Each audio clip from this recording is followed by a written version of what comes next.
Hi, thanks for visiting my channel. Today we're going to answer this question. How much money you need to retire in Canada? To find out how much money you need to retire in Canada, you need to know three things.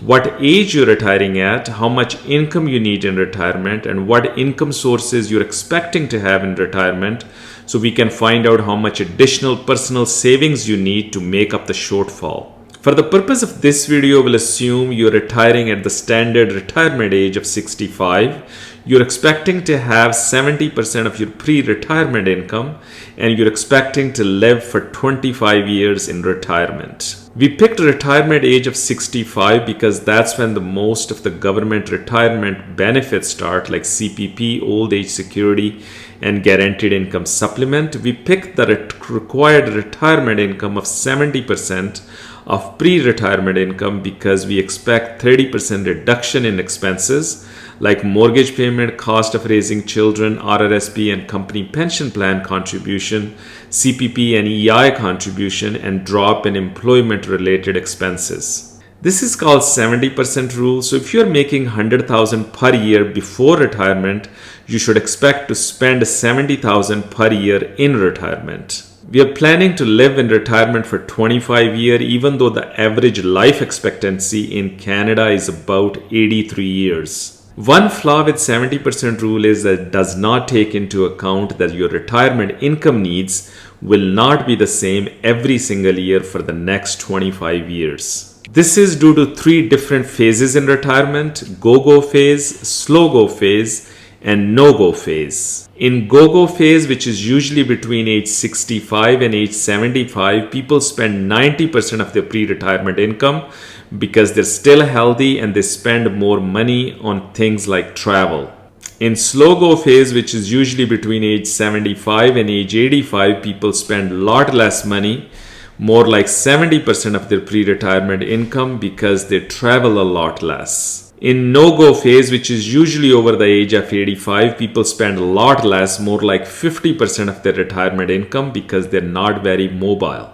In your working life, you usually have one source of income, that is employment income, but in retirement, you have multiple sources of income like CPP, old age security, guaranteed income supplement, company pension plans, RIF income, etc. But for the purpose of this video, we'll only take into account CPP and old age security, since most of the people will only have two sources of income, which is Canada Pension Plan and old age security benefits.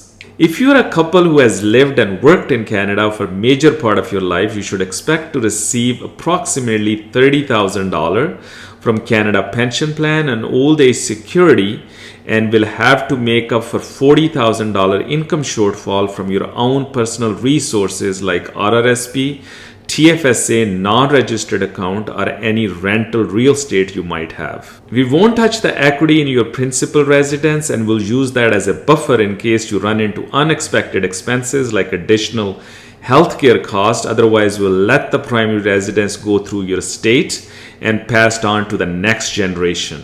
There are basically three ways how much you need to retire at age 65. First method is to use the rule of thumbs. They're not perfect, but they're a good starting point. Rule number one is the 4% rules, which states that if you withdraw 4% from your savings should last you for 30 years. So if you need $40,000 of additional income in retirement, you need to invest $1 million so you can withdraw $40,000 for the next 30 years. If you want to keep up with inflation, you will have to invest $1 million in something which can at least keep up with inflation. Rule number two is the 25 times rules. So if you need $40,000 of retirement income, you need to multiply $40,000 by 25, which will give you the number you're looking for.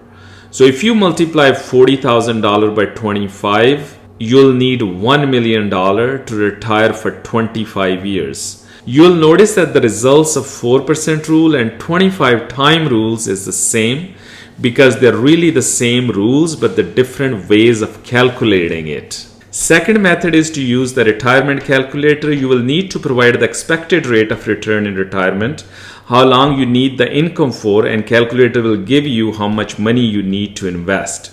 Let me give you an example. If you're expecting a conservative rate of return of 3% and you're looking for $40,000 of annual retirement income to last you for 25 years, you will need to invest $700,000 by age 65. Third method is to use the financial planning software. This is the most comprehensive method to maximize your after-tax retirement income and level out the average tax bill in retirement. Financial planning software will let you simulate certain important retirement income decisions before the actual retirement. It takes into account retirement incomes which are taxable like CPP, old age security, or company pension plan, and some retirement income sources which are non-taxable like guaranteed income supplement or tax-free saving account. Some retirement income benefits are income tested like old age security and guaranteed income supplement, and some retirement benefits are not income tested like CPP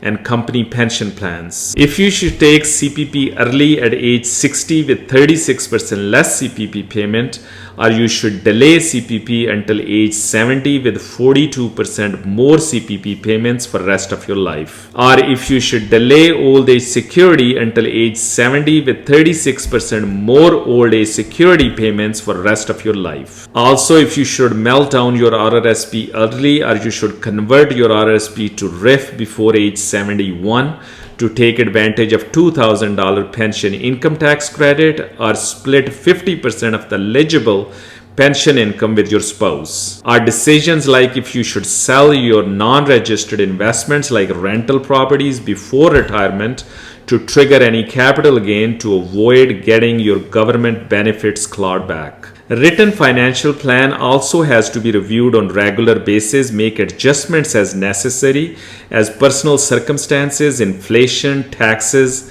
can change over the period of 25 years in retirement. That's all for this video. If you think information like this can benefit someone, please share this video with somebody you know.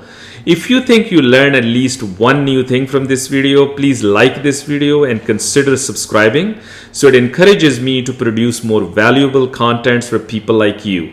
Thanks for watching and see you in the next video.